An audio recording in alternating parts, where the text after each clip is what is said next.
Share बजारसँग सम्बन्धित exclusive अन्तर्वार्ता, पुँजी बजारका खास जानकारी सँगै मार्केट टिप्सका लागि अर्थ सरोकार सब्स्क्राइब गर्नुहोस्। हाम्रा कार्यक्रमहरू नछुटाई हेर्न बेल आइकनमा क्लिक गर्नुहोस्। यो चाहिँ धेरैलाई बुझाउनु पर्छ। अब यो बुझ्नु पर्छ तपाईहरुले। यसलाई पनि 1 घण्टा लाग्छ। शीर्षक चाहिँ अब बुझाउनुहुन्छ सक्नुहुन्छ न भनेर कम्पनी कसरी छान्नु पर्छ भन्ने कुरामा यो पर्छ। यस्तोमा कहिले काहीँ फस्नुहुन्छ है। कति ठुला मान्छेको अगाडि चाहिँ पढाउनु हुँदैन। फेरि मैले गर्ने काम चाहिँ यहाँनिर खेल्छौँ। त संस्थापक र सर्वसाधारण दुई प्रकारका शेयरधानी हुन्छन्। यो थाहा पाउने हैन। कुनै कम्पनीमा संस्थापक शेयरधानी हुन्छन् अनि सर्वसाधारण शेयरधानी हुन्छन्। त्यो संस्थापकको पर्सन कति छ त्यो कम्पनीमा होल्डिङ पर्सन भन्न सोचेको यो 51 र 49 भएको सबैभन्दा राम्रो। ओके 51 र 49 भएको राम्रो। तर यो पीरियड कति छ उनीहरुको भन्ने कुरा यो जति टाइट छ बेच्न मिल्ने कन्भर्ट गर्न मिल्ने लकिङ पिरियड छ कि छैन भन्ने राम्रो त्यो बुझ्नुपर्छ। यदि लकिङ पिरियडमा शेयर आएर लकिङ पिरियड सकिन आट्यो भने त्यस्तो कम्पनीको बजार भाव घट्न सक्छ। बुझ्नु भएन। कुनै कुनै कम्पनीको शेयर कतिलाई पर बेच्न पाउनु न 3 वर्षसम्म हैन। कसको लोकललाई शेयर छ लोकल शेयर अघि कसले थियो लोकल शेयर तपाईले 3 वर्ष जति पाउनु न बेच्न हैन हो त्यस्तो मान्छेको शेयर तर कसै हो त्यही भन्न खोजेको त्यस्तो शेयर तपाईले पाउनु भएन आज यस्तो प्राइसमा बेच्न पाए हुन्थ्यो भन्ने धारणा छ नि हैन। त्यहाँको प्रमोटरको पनि त्यस्तो धारणा हुन सक्छ। त्यस्तो पिरियड सकिने बेलामा शेयरको भोल्युमहरु आउन सक्छ फलो बग्न सक्छ। त्यस्तो बेलाको प्राइम पिरियडमा शेयर किन्नु हुँदैन। त्यस्तो बेला बस्नुपर्छ भन्न खोजेको एक। त्यही कारण यसमा एउटा म पछि लेख लेख्छु चाँडै लगानी सूत्रले त्यो लेख लेखिदिनु दाजु मेरो लागि भनेको छ। मैले त्यो लेख चाहिँ कुनै पनि कम्पनी स्थापना गर्ने भनेको अधिकार कम्पनी रजिस्टर धितोपत्र बोर्ड राष्ट्रिय ब्याङ्क बीमा समितिसँग रहेछ। ओके उहाँहरूले लाइसेन्स दियो भने हामी जस्तो सर्वसाधारणलाई शेयरको पर्सन कति दिनुपर्छ कम्तीमा 49 दिएको राम्रो। तर 70-30 चाहिँ दिनुपर्छ भने 30% हुनु राम्रो। हाम्रो एकजना बाले 10%मा झार्दे त्यो खतरा हो। 10% मात्रै शेयर उनीहरुको छ 90% 10% हामीसँग छ 90सँग उनीहरुको छ भने के हुन्छ कर्निङ हुन सक्छ थोरै किता भएर। अब त 90% शेयर चाहिँ उहाँहरुले के कन्भर्ट गरेर के गर्न सक्नुहुन्छ पब्लिक बनाउन सक्नुहुन्छ पाउनुहुन्छ नि त पब्लिक बनाउन 3 वर्ष टाइममा त्यो बनायो भने के हुँदो रहेछ शेयर उहाँहरुलाई त आफ्नो पुँजीको टन्न अरुलाई शेयर आउँछ। त्यसकारण हाम्रो देशमा धनी र गरिबको खाडल ठुलो हुन सक्छ। धनी झन धनी हुन सक्छन् गरिबै हुन सक्छ। उ 100 मा शेयर किन्छ अनि राख्छ। सपोज रेकर्ड हुन्छ है। सपोज चन्द्रगिरीलाई भने केही फरक पर्दैन उहाँहरु हिसाब पनि के फरक पर्छ सत्य कुरा हो हैन। चन्द्रगिरी कम्पनी जम्मा 88% शेयर चाहिँ उहाँहरुसँग छ 12% कोसँग छ हामीसँग छ। बजार भाव कति पुगेको थियो अस्ति 2800 सबलाई थाहा छ। तल आउँदा कति आयो 1200 सम्म आयो 13-1400 मा अहिले चल्दै होला हैन। ल उहाँलाई उहाँको शेयर यदि लकिङ पिरियड सक्यो भने कतिमा बेच्न पाउनुहुन्छ 12-1300 मा। उहाँको 10% शेयर बेच्यो भने के हुँदो रहेछ उहाँको हालेको सबै पुँजी निक्ल्यो। ल 20% बेच्नु भने डबल उहाँको सम्पत्ति। उहाँको 1 अर्बको सम्पत्ति छ लगभग त्यो 1 अर्बको 10 अर्ब जति भइसक्यो अहिले हैन। नाफा छ कम्पनीको छैन नाफा सब छैन तर भाउ चाहिँ बढेर गयो अब। र उहाँले ल त्यतिको सबै बेच्न पाउनु भएन 10% गरेर बेच्न पाउनु भने उहाँको पैसा 10%ले आफ्नो सँग वाट्यो अर्को 10% अर्को कम्पनी किने भयो अर्को 10% अर्को कम्पनी किने भयो को मालिक हुन्छ। त्यस्तो देशमा चाहिँ यस्तो भएको छ। यो कुराको म लेख लेख्दै छु हैन। मलाई लगानी सूत्रको भाइले चाहिँ फेसबुकमा लेखेको थिएँ म यो लेख लेख्दै छु चाँडै भनेर मलाई लगानी सूत्र यो चाहिँ मलाई दिनु पर्दा चाहिँ लेखेको न्यूज भनेछ यो 70-30 चाहिँ हुनै पर्छ भन्ने हिसाबले। र जो नीति बनाउँछ उहाँ नीति बनाउनेसँग पनि मैले चाहिँ गफ गरेको छु। यसले यस्तो हुन्छ धनी र गरिबलाई तपाईले गरिबलाई त झन् गरिब बनाइराख्नु भयो नि। नन लाइफ र ब्याङ्क 70-30 हो। त्यो बैंक वित्तीय संस्था माइक्रो फाइनेन्सहरुलाई चाहिँ 70-30 छ। त्यहाँ चाहिँ 10-15 को छैन। एउटा स्ट्यान्डर्ड चार्टरले 25-75 गरेको थियो हैन। त्यो पनि उसको नीतिले म 75 भन्दा तल आउँदिन भनेर स्ट्यान्डर्ड चार्ट बनाउँदा उसलाई चाहिँ दिएको थियो नत्र यो चाहिँ छैन है। नन लाइफ भएर कन्भर्ट गर्न मिल्छ मिल्छ त्यो 51 सम्म मिल्छ। त्यो यदि 70-30 को छ भने 51 र 49 सम्म चाहिँ मिल्छ। त्यो भनेको 26% हो। प्रमोटर शेयरमा त्यो फाइदा छ। त्यसैकारण तपाईसँग कुनै तपाईसँग कुनै आइडिया छ कुनै नलेज छ भने ठुलो एमाउन्ट छ भने यस्तो राम्रो कम्पनी खोल्नु भने तपाईलाई नाफा हुन्छ। मैले पनि त्यस्तो कम्पनीमा 1 करोड कमाइदिएको छु प्रमोटर शेयर राखेर कन्भर्ट गर्छन् मलाई थाहा छ। मैले चाहिँ सुरुमा बेचेँ अनि मात्रै अरू प्रमोटर त लाटा छ नि त जान्दैन नि त कन्भर्ट भएको बेला फट्ट बेच्नुपर्छ भनेर थाहा पाउँदैन नि त। मैले चाहिँ ठ्याक्क बेचेँ 1 करोड जति कमाएँ पछि मात्रै उहाँहरूलाई भन्दै बेच्नुपर्छ नि सेयर भनेर अघि भन्नु पर्दैन भनेर यस्तो हुनसक्छ। उहाँलाई थाहा नै थिएन कन्भर्ट गर्न थाहा नै छैन। म भन्छु ब्याङ्कको गरेको मैले पनि एउटा ब्याङ्कको 70-30 मा त्यो राम्रो हुनसक्छ नि त होइन त्यस्तो हुनसक्छ एकै दिन 1 करोड कमाइन सकिन्छ आफ्नो हालेको पुँजी ढ्वाक्क यो चाहिँ मलाई थाहा भएन त्यो सबै हुन्छ हुन चाहिँ यो अब यसलाई नीति हुन्छ नबिल ब्याङ्कले पनि प्रमोटर सेयर बेचेको थियो 10% त्यसमा चाहिँ राष्ट्रिय ब्याङ्कले त्यसलाई कन्भर्ट गरेर त्यो जसलाई प्रमोटरको रूपमा बेच्यो त्यसलाई साधारण बनाउन दिन्छु भनेर साधारण भयो नबिल ब्याङ्क कसैले 1200 मा किने 600 मा किन्नेले पनि त्यो 1200 को भावमा बेच्न पायो अहिले त्यो 10% सेयर त्यस्तो भएको थियो मैले चाहिँ एउटा साथीलाई त्यही मात्रै किनाइदिएको थिएँ 1200 को सेयर बेचाएर त्यो 600 को किनाइदिएको थिएँ फ्युचरमा यस्तो हुनसक्छ भनेर है अहिले एनआइबिपिओको पनि हुने चान्स देखेको छु मैले तर त्यो कारोबारमा छैन मैले आफूले चाहिँ किनेको थिएँ यो चान्स हुनसक्छ हिमालयसँग मर्ज भयो भने हिमालयको प्रमोटर सेयरको त्यस्तो पर्सेन्टको एनालाइसिस पनि हामीले गर्नुपर्छ भन्न खोजेको यसको पनि फाल्टै कोर्सहरू पढ्नु पर्यो हामीले यो 2 घण्टा दिएको कोर्स यहाँ पनि पढ्नु पर्छ कस्तो रहेछ होइन त्यहाँभित्रै रणनीति रहेछ नि त होइन होइन बे गर्नु भने क्या सहिलो छ नि बे गर्नुको जिस्ट कुरो के हो केटाकेटी जोडी मात्रै बाँधिनु त हो नि त्यहाँमा अरू केही छ केटाकेटी बाँधेर एउटाको घर जाम चल्नु यति नै हो बेको कुरा अरू केही छ धनी होस् गरिब होस् यति नै होइन तर त्यो बे गर्न के चाहियो केटी चाहियो होइन केटा चाहियो अनि पण्डित चाहियो गाइयो सिन्दुर चाहियो पोते चाहियो सुन चाहियो गहना चाहियो मान्छे बनाउनु पर्यो कार छाप्नु पर्यो कतिवटा छैन होइन यस्ता कुरा चाहिँ जिस्ट कुरो चाहिँ कमाउनमा यी कुराहरू पनि पढ्नु पर्यो भित्रभित्रकै यस्ता हुन्छ यो रणनीतिले पनि कहिलेकाहीँ बजारलाई खेलेको हुनसक्छ धनी र गरिबलाई प्रमोटरले खेल्ने ठाउँ यहाँ हो त्यसकारण एउटा चिज चाहिँ आउन सक्यो भने हाम्रो लागि हित तर देशको लागि चाहिँ हुन सक्छ सक्दैन त्यो मैले चाहिँ भन्न सक्दिनँ हैन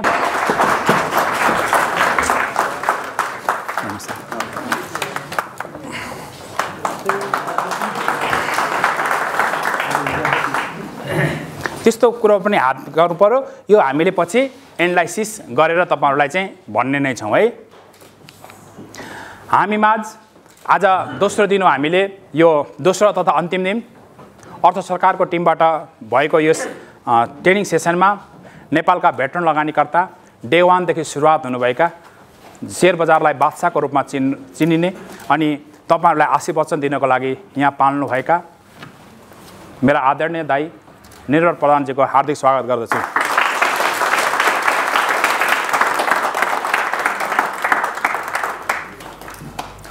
उहाँको कुरा सुनेर हामीलाई आशीर्वचन आज पनि हामीले 15-20 मिनेट आशीर्वचन पाउने छौं है अनि तपाईले नम्स थाहा पाउनु भएको छ उहाँ रिक्वेस्टमा आउनु भएको छ हिजो पनि आउनु भएको थियो धेरै जना सँगसँगै हुँदा सेल्फी हुँदाखेरि यो कोभिडको टाइमको पनि छ बा केही हुन्छ कि हैन हाम्रो भेटरन लगानीकर्तालाई त्यस्तो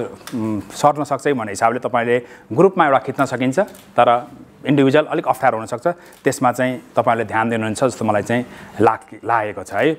दाइसँग मैले हिजो कुरा गरेको थिएँ दाइ तपाईको सम्पत्ति 2065 मा म पनि 2 करोड जति चाहिँ लस भएको थियो तपाईको चाहिँ 2 अर्ब लस भयो होला भनेको त्यसको चाहिँ त्यो चाहिँ आधीमा त्यसको डबल भयो भन्नुभयो भनेको त्यस्तो लस हुँदा पनि हामी यो बजारमा थामेर रहेका थियौं हैन र दाइलाई एउटा कुरा पनि भने त्यस्तो तनाव पनि दिएको छ र उहाँले बैंक वित्तीय संस्थालाई मलाई पनि तनाव दियो हैन बैंक वित्तीय संस्थाले हामी लगानीकर्तालाई नीतिले विभिन्न तरिकाले तनाव दिने गर्दछ है प्रेसर दिने गर्दछ अनि मैले दाइलाई भने दाइ तपाईलाई तनाव दिएको बेला एभरेस्ट बैंकको शेयर यस्तो सस्तोमा आयो राम्रो कम्पनीको बैंक यति सस्तोमा आयो उहाँको शेयर राकेश अडियोका भन्ने एकजना हुन्छ उहाँको बीओके को शेयर लिलामको रूपमा आयो अनि दाइ तपाईको शेयर मैले पनि किनेको छु तपाईलाई लिलाम गरेको बेला भनेको हाँस्नु भयो है तपाईको शेयर मैले पनि किनेको छु उहाँलाई लिलाम भएको बेला निर्मल प्रधान मालिक है शेयर होल्डरको नाम कसको शेयर किन्यो अहिले थाहा पाइन्छ हामीले पहिला थाहा पाइन्थ्यो शेयरको प्रमाणपत्र हुन्थ्यो नि कागजमा पहिला कसको नाम छ भने टक्क नाम लेख यस्तो हेरेको निर्मल दाइको नामको शेयर मैले पनि किनेको थिएँ अभाग्य उहाँलाई अप्ठ्यारो पारेर बैंकले पेलेको बेला छोडेको शेयरले मलाई चाहिँ 14 गुणा बढी मुनाफा दियो 4 वर्षपछि है 14 गुणा मुनाफा भयो 4 वर्षमा उहाँको शेयर चाहिँ मैले राखेको गरेँ 14 गुणा मुनाफा चाहिँ 4 वर्षमा दिएको थियो हैन यस्तो दिन पनि हुँदो रहेछ कहिलेकाहीँ धनीलाई पेल्यो भने गरिबले भेट्न पनि पाउँदो रहेछ जस्तो लाग्यो त्यस्तो दिएर पेल्यो तथापि त्यो भन्दा पनि तल बजार चाहिँ झर्न पनि सक्दो रहेछ बजारले त्यसकारण अप एन्ड डाउनको हिसाब नगरौँ हामी लामो हिसाबले लगानीको हिसाबले रहनु त्यहाँ माइक बन्दैछ त्यस बेलासम्म हामी यता गरिरहेको छौँ हामीसँग बुझिहाल्नु भयो अब 2 घण्टा 3 घण्टाको मलाई चाहिँ शेयर पहिला पढाउँदै नि सर कति ट्रेनिङ छ आउनु न भन्दै फ्रीमा कति घण्टाको भनेर सोध्थे 4 घण्टाको भनेको 1.5 घण्टाको भने मात्रै राख्नु है भन्थे शेयर बजार 1 घण्टा सकिँदो रहेछ यो तपाईलाई छिराको मात्रै 2 घण्टा त्यसपछि कति पढ्नु पर्छ लामो पढ्नु पर्छ हैन यस्तो किताब चाहिँ दफा जति हुन्छ टेक्निकलमा पढ्ने पर्ने हैन यो फाल्टु डाक्टर फाल्टु व्यक्तिको लेखको हो नि आरएसआई को विज्ञ फाल्टु अब तपाईलाई यसरी बुझाउनु पर्छ सजिलो हुन्छ एउटी महिलालाई गर्भवती भयो भने कहाँ जानु पर्यो गाइनोलोजिस्टमा जानु पर्यो हैन गर्भवती कहाँ जानु पर्यो बच्चाको डक्टर बच्चा भएपछि बच्चाको लागि कहाँ जानु पर्यो मुटु मुटु भयो भने गाडेर जानु पर्यो आँखा दाँत सबै कुराको फरक छ फरक फरक टपिक्स रहेछ भनेर थाहा हुनु पर्यो बुझ्नु भएन फरक फरकको किताबहरू छन् फरक फरक शैली हुन्छ हामीले टक्क टक्क टपिक्स मात्रै छुट्याएको है मुटु भन्न क्या सजिलो छ नि है तर मुटुको भित्र हैन कुनै डाक्टर विज्ञ हुँदो रहेछ त आँखाको मुटुको नाकको घाँटीको हैन त्यसका विभिन्न छुट्टा छुट्टै भए जस्तो छुट्टा छुट्टै पार्टहरू छन् यो हामीलाई थाहा थिएन र शेयर बजार मात्रै भन्यो हामीले त्यसभित्रका टेक्निकल पार्टहरू छन् है त्यसपछि हेर्नुहोस् फ्याक्टर कस्तो फ्याक्टरले काम गर्दो रहेछ पोलिसीले सबैभन्दा बजारलाई ड्राइभ गर्छ मौद्रिक नीति होस् बजेट भाषण होस् समीक्षा होस् एनआरबीको सर्कुलर होस् यस्तो कुराहरूले चाहिँ यो पोलिसी महत्त्वपूर्ण पोलिसी हो अस्तिको पोलिसीले बजारलाई डाउन गराइदियो 4/12 को क्यापमा लगाइदियो बिग इन्भेस्टरहरूलाई तनाव दियो बिग इन्भेस्टर तनाव दिएपछि सेयर बाध्यतावश पेलान गरिदियो बेच्नुपर्ने बाध्यता भयो र इन्भेस्टरले पनि तिम्रो अरू पनि त मान्छे थिए नि लाखौँ मान्छे अहिले सरकारसँग के भयो सेयर बजार घटेपछि बिग इन्भेस्टरले पनि के गर्न सक्छ ल एकपल्ट देखाइदिउँ न मसँग 1 अर्बको सम्पत्ति छ यहीँबाट कमाएको म 10 करोड डुब्दा पनि केही छैन म 90 करोड मेरो सेयर निक्लिदिन्छु तर 10 करोड उहाँलाई केही भएन तपाईँको 10 करोड जाँदा के भयो कतिको घरबार बिग्रिन्छ यस्तो हुनसक्छ पोलिसीलाई पनि कहिलेकाहीँ बिग इन्भेस्टरले बिग ट्रेडरले डाउन गरेर आम मानिसलाई यो पेलान गरेको छ मौद्रिक नीतिमा केही संशोधन हुन्छ कि भन्ने आशा राखेको छु यति चाहिँ हुनसक्छ जस्तो लाग्छ जो मान्छेले ठुल्ठुलो लोन लिनुभएको छ 4/12 को त्योभन्दा 12 को रिन्यू चाहिँ फेरि नगर्ने रिन्यू चाहिँ गर्ने तर लोन चाहिँ नथप्ने अहिले ऋण चाहिँ नथप्ने त्यो पहिला छ भने एडिजिज अरू 2-4 वर्ष चाहिँ चलाउन दिने यस्तो नीति चाहिँ आउन सक्छ जस्तो मलाई लाग्छ हैन केही न केही एउटा राम्रो आउँछ जस्तो लाग्छ त्यो पोलिसी ठुलो कुरो हो बजेट भाषण त्यसपछि समीक्षा एनआरबी यस्तो कुराले पनि हेर्छ बजेटले शेयर बजारलाई के गर्यो भनेर त्यो बजेट भाषणमै छनक पाएको थिएँ कि बजारलाई यो सरकारले डोमिनेट गर्यो भनेर 5% को जुन सिजिटी थियो त्यो 7.5 बनायो याद छ कयौँ पैसा थियो पैसा हिसाबमा 14 अर्ब रुपियाँ सरकारले यो पल्ट सिजिटी को रूपमा लग्यो याद छ क्यापिटल ट्याक्सको लाभमा 14 अर्ब लग्यो भने 13 अर्ब कसले लग्यो ब्रोकरले लगे 14 अर्ब रुपियाँ राजस्वको रूपमा सरकारले बुझाएपछि सेवनहरूले हामीलाई शेयर शिक्षा निशुल्क दिनु पर्दैन हैन हामीलाई के दिनु पर्थ्यो शेयर दिनु पर्दैन शिक्षा पोलियो बच्चालाई जन्ममा अप्ठ्यारो पर्छ उसलाई फ्युचरमा ऊ हुन्छ भने पोलियो थोपा खुवाउँछ ओके एचआइभी एड्सबाट नबसोस् भनेर विज्ञापन ठाउँ ठाउँमा विज्ञापन बोर्डहरू राख्छ लगानीकर्ता पनि डुब्न सक्छ कि भनेर सेवनले शेयर शिक्षा दिनुपर्छ होइन पर्थ्यो नि खास त होइन मैले चाहिँ हो धकधकाकै हो शेयर बजारमा मैले भनेकै हुँ हामीले कराउनु पर्दैन थियो उहाँहरूले शेयर अभिकर्ता नियुक्ति गर्नु पर्थ्यो कि म पनि कहिलेकाहीँ मेरो कम्पनीको नाम भन्छु कि बा भन्ने डर हुनसक्थ्यो एकदम स्वतन्त्र मानिसहरूलाई चाहिँ शेयर शिक्षाको रूपमा लानु पर्थ्यो है यस्तो त्यसपछि पोलिटिकल सिचुएसन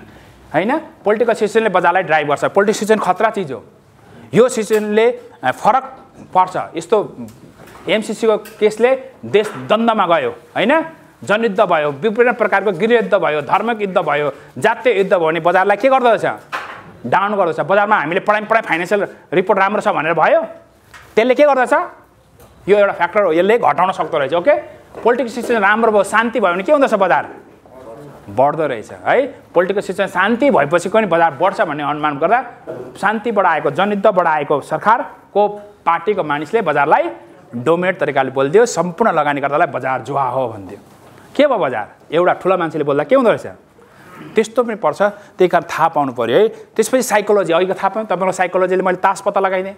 तपाईँको मुभमेन्ट पाना भन्यो भने तपाईँले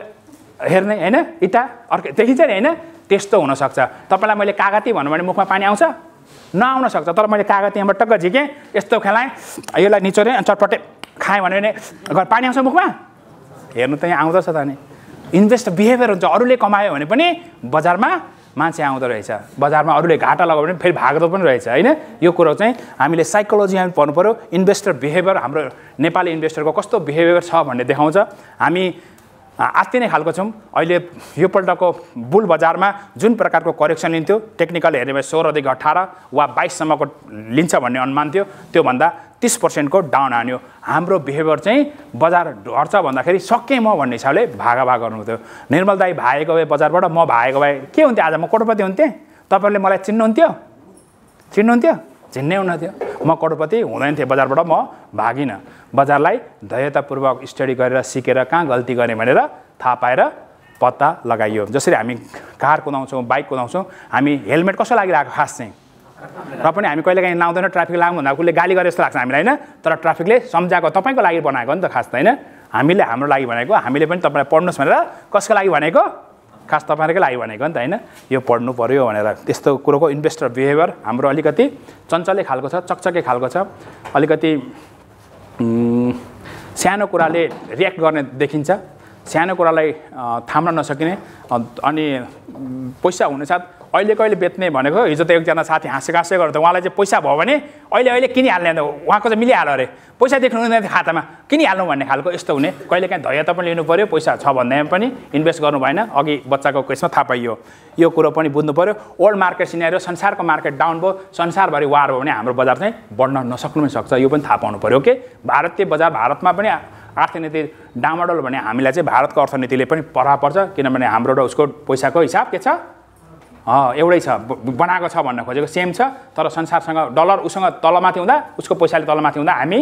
तलमाथि पर्न सक्छ यस्तो ओल्ड मार्केट सिनेरियो पनि छ भारत हामीभन्दा 118 वर्ष अगाडि नै सेयर बजारमा खुलेको बजार हो उनीहरूसँग टप छन् एकजना मारवाडी भाइले मात्रै आइपिओ खोल्न जान्छ उनको भारततिर आफ्नो नाता रहन्छन् हाम्रो दमकमा चाहिँ मभन्दा अगाडि आइपिओ भरेका मारवाडी मात्रै रहेछन् मारवाडी पछि नेवारहरूले भरेको त्यसपछि मात्रै हाम्रो पहाडै समाजहरू चाहिँ आइपुगेको है बजारमा चाहिँ है यो चाहिँ तपाईँले थाहा पाउनु पर्यो यो है त्यसपछि फन्डामेन्टलले हेर्छ बजार फन्डामेन्टल भनेको कम्पनीका विभिन्न सेक्टरहरू त्यहाँभित्र हामीले अघि पढ्यौँ फाइनेन्सियल रिपोर्ट एउटा भइगयो त्यहाँभित्र हेर्नुपर्नेदेखि बाहेक उसका बोर्ड एन्ड डाइरेक्टरका टिम कस्तो मान्छे सञ्चालकमा छ त्यसको पनि एनालाइसिस गर्नु पऱ्यो कस्तो मान्छे सञ्चालकमा बसेको छ होइन उहाँहरूको के छ भन्ने पनि हेर्नु पऱ्यो त्यो कम्पनीले आफूसँग भएको जग्गा जमिनको भाउ चाहिँ एकपटक मात्रै मूल्याङ्कन गरेको हुनसक्छ सुरुमै तर उसँग जग्गा जमिनको भाउ बढिरहेको हुनसक्छ कहिलेकाहीँ हामी त्यस्तो कम्पनीलाई वाच गरेका हुँदैनौँ त्यस्तो पनि ध्यान दिनु पऱ्यो ओके जग्गा जमिनको मूल्य बढेको हुँदैन नि त त्यस्तो पाइँदैन सहकारी जस्तै हो सहकारीको एउटा घर छ 1 करोडको अनि त्यो घर चाहिँ 10 वर्ष अगाडि किनेको थियो 10 करोडको भयो अरे तर उसको ब्यालेन्समा देखाउन पाउँछ त 10 करोड त्यो नाफा भनेर सञ्चालक सदस्यलाई दिन पाउँछ पाउँदैन कम्पनीले पनि पाउँदैन तर त्यस्तो सम्पत्ति छ भने त्यसलाई चाहिँ हामीले वाच लिस्टमा याद गरिराख्नु पऱ्यो त्यस्तो कम्पनी किन्नु पऱ्यो कि जमिन बेचेर आफ्नो फाइनेन्सियल रिपोर्टमा हालेर त्यो बाँड्न पाउँछ त्यो चाहिँ त्यस्तो हुनसक्छ कि बा भन्ने कुरा थाहा पायो भने कसैको भित्री प्रोपर्टी छ भने त्यस्तो कुरा पनि हामीले थाहा पाउनु पऱ्यो त्यो फन्डामेन्टलमा थाहा पाइन्छ भने टेक्निकलमा चाहिँ हाम्रा कस्तो हेरिरहेको छ कम्पनीलाई कस्तो तरिकाले ट्रेड गरिरहेका छन् कस्तो तरिकाले यो बजार चाहिँ कुदिरहेको छ उसको ट्रेन्डको फलो के छ उसको चार्टनको प्याटर्नहरू कस्तो छ यसलाई चाहिँ हेर्ने हो त्यसमा अघि हामीले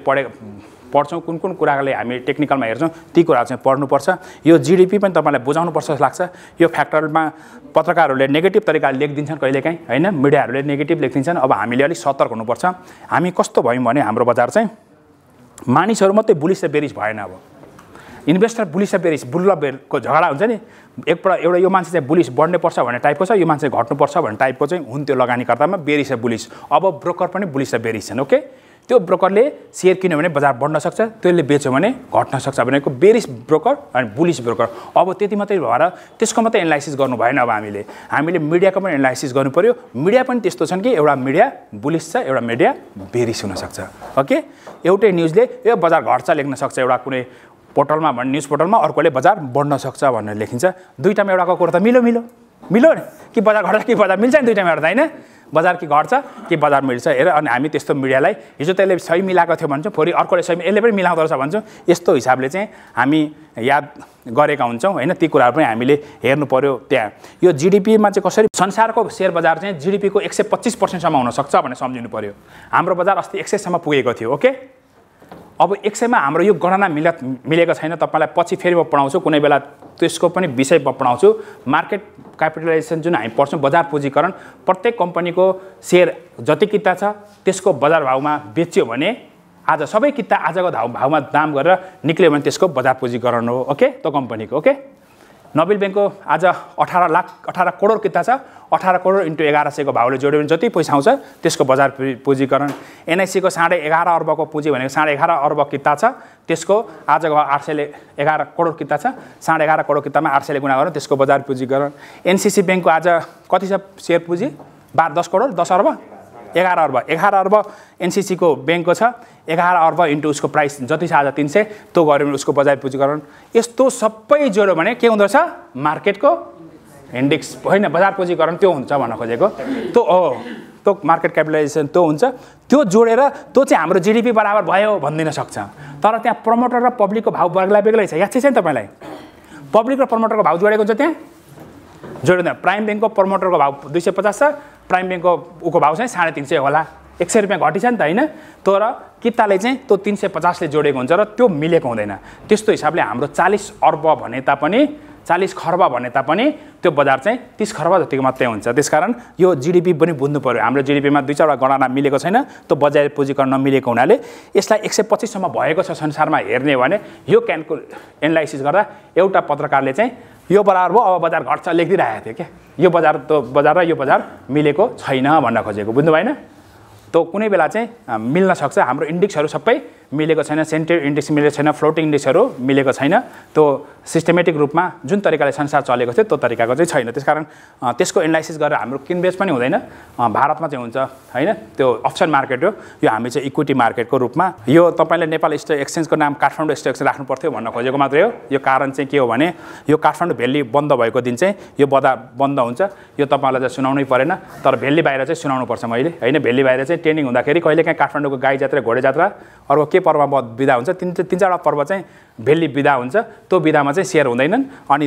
उताका मान्छेले मलाई फोन गरिहाल्छन् सर आज नेप्से चल्नै चल्ने मेरो भन्छन् काठमाडौँ भेल्ली बन्द चल्दो रहेछ त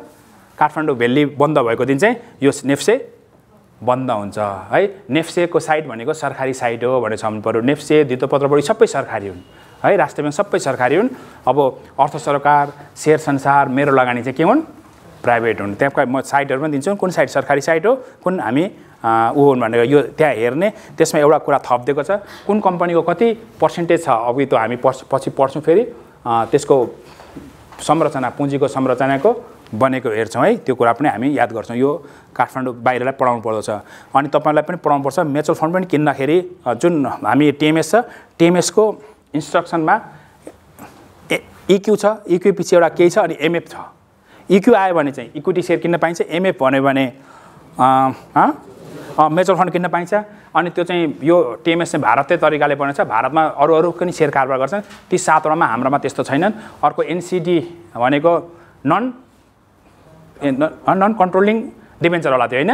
कन्भर्टिङ होला त्यो एनसिडी यस्तो छ भारतमा कस्तो कस्तो तरिकाको सेयर कारोबार छ त्यो 7 वटा त्यही भारतको तरिकाले बनाएका हुन् उनीहरूकोमा डिबेन्चरहरू कुनै कन्भर्ट भएर सेयरमा बदल्ने कुनैले इन्ट्रेस्ट लिएर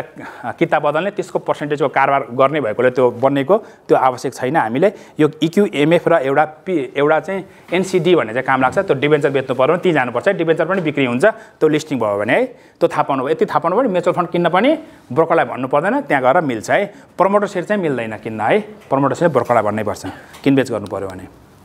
ल हाम्रो सेक्टरहरू पनि यतिवटा सेक्टर छन् banking micro non life manufacture investment finance hotel hydro power trading others development and mutual fund यो सबैको फेरि हामीले पढेपछि यिनीहरूको कम्पेयर गर्नु पर्यो भने आफ्नो सेक्टरको गर्नु पर्यो बुझ्नु भएन ओके आफ्नो सेक्टरको गर्नु पर्यो ओके ब्याङ्कको एनालाइसिस गर्नु पर्यो यो आफ्नो सेक्टरको एनालाइसिसहरू चाहिँ कम्पेयर गर्नु पर्यो भने आफ्नो सेक्टरपट्टि गर्नुपर्छ भनेर बुझाएको है यो त्यहाँबाट तपाईँले थाहा पाउनुपर्छ यो मैले यस्तो तरिकाले लेखेको छु कि अहिलेको सेपको लागि चाहिँ नेपालमा एक ब्याङ्किङ नै सेप देखिन्छ त्यसपछि microfinance life insurance non life यसरी चाहिँ मैले हिसाब गरेँ तपाईँले बुझ्नु भएको छ होइन यो म्युचुअल फन्ड चाहिँ तपाईँहरूले त्यति चाहनुहुन्न तर यो पनि राम्रो चिज हो यसमा हामी चाहिँ छिटो घरबाट नहुन सक्छ रिटर्नको हिसाबले त्यो पनि कहिलेकाहीँ राम्रो हुन्छ लास्ट इयर मैले त 30% मात्रै सोचेको थिएँ 50%सम्म नाफा भयो चैतमा किन्दाखेरि त्यस्तो पनि हुन्छ तथापि यो वर्ष चाहिँ त्यो छैन है खास त्यसमा चाहिँ नेफ्रा भन्ने कम्पनीको सेयर प्रत्येक म्युचुअल फन्डमा 2-2 लाख किता थियो उनीहरूले 540 भन्दा माथि 546 भन्दा माथि 726 सम्म बेच्न पाएका थिए प्रत्येक कम्पनीले 10 करोड रुपियाँ चाहिँ त्यहाँबाट कमाएको देखेको थियो त्यो 10 करोड पैसा बाँड्छन् भन्ने हिसाबले उनीहरूको चाहिँ नाफा हुन्छ र यो बढ्छ भनेको थियो अहिले चाहिँ 6-7 कम्पनी मात्रै सेयर आइरहेको छ आइपिओमा त्यो आइपिओको सेयर 5% उनीहरूलाई पर्छ त्यो 5%मा हामीलाई नाफा दिन सक्छ भन्ने हिसाबले जोडेर त्यो पनि भरे तपाईँलाई दसैँ खर्चको लागि सोध्नुहुन्छ भने 99.99 कमाउनुहुन्छ दसैँको लागि तपाईँले त्यो सेयर चाहिँ भदौ 15 गतेसम्म वा भदौकोसम्म बेच्ने शर्तमा किन्नु भने आजभोलि किन्दै पोसाउन सक्छ है त्यो म्युचुअल फन्ड यसरी चाहिँ थाहा पाउनु पऱ्यो त्यो सेक्टर छन् यो तपाईँलाई पढ्नु पर्छ यो जान्नुहुन्छ जस्तो लाग्छ सेयर बजारमा जान्नुपर्ने केही छोटा कुराहरू हुन् हैन। ओटीसी भनेको over the counter market, LTB, LTC यस्तो कड आउँछन्, त्यो पनि बेसिकमा पर्ने कुरा हुन्। यो जान्नुहुन्छ जस्तो लाग्छ।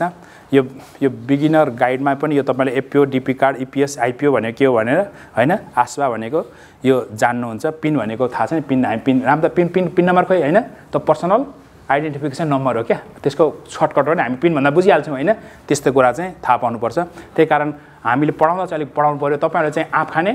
भइहाल्यो, मैले चाहिँ के गर्नु पऱ्यो, आँप पनि खानु पऱ्यो, बोट पनि गर्नु पऱ्यो। हामीले आँप खाएर बोट गर्नु पऱ्यो त,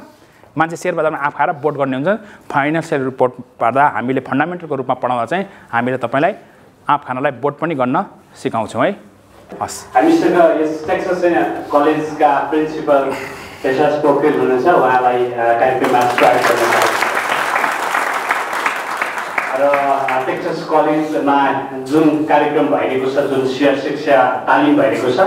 यसका लागि उहाँले यो हल हामीलाई प्रदान गर्नुभएको हो। उहाँलाई धेरै धेरै धन्यवाद दिन्छु तर्फबाट। र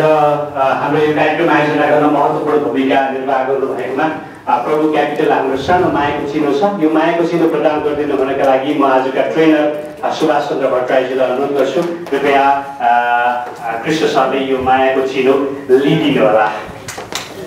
समृद्धिको अभियानमा हाम्रो अलग धार, सत्य तथ्य निष्पक्ष आर्थिक समाचार, सत्य के हो झुट के हो गर्छौ चिरफार, जनतालाई साक्षी राखी हुन्छ वार पार, खबर विश्लेषण र सन्तुलित विचार, गाउँ सहर गुन्जिँदैछ अर्थ सरोकार, गुन्जिरहन्छ यो अर्थ सरोकार, बोलिरहन्छ यो अर्थ सरोकार, लेख्छ सत्य बोल्छ तथ्य अर्थ सरोकार, तपाईँ हाम्रो आफ्नै सञ्चार अर्थ सरोकार। शेयर बजारसँग सम्बन्धित एक्सक्लुसिभ अन्तर्वार्ता, पुँजी बजारका खास जानकारीसँगै मार्केट टिप्सका लागि अर्थ सरोकार सब्स्क्राइब गर्नुहोस्। हाम्रा कार्यक्रमहरू नछुटाई हेर्न बेल आइकनमा क्लिक गर्नुहोस्।